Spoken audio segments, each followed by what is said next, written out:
Tiniyak ng Department of Transportation na hindi mawawala ng trabaho ang mga utility workers sa Ninoy Aquino International Airport kahit pa akuin na ng airline companies ang responsibilidad sa pagpapanatili ng mga pampublikong palikuran sa naturang paliparan. Ayon sa tagapagsalita ng ahensya na si Sherry Mercado, ililipat sila sa ibang utility jobs sa ibang bahagi ng paliparan na hindi saklaw ng mga airline company. Tiniyak din ng ahensya na may mas maayos na labor terms ang mga malilipat na utility workers.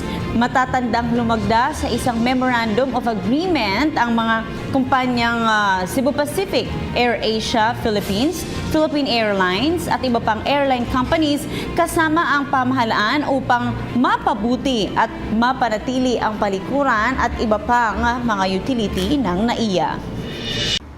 Ako si Ria Fernandez. Mag-subscribe na sa PTV YouTube channel. I-click lang ang subscribe button.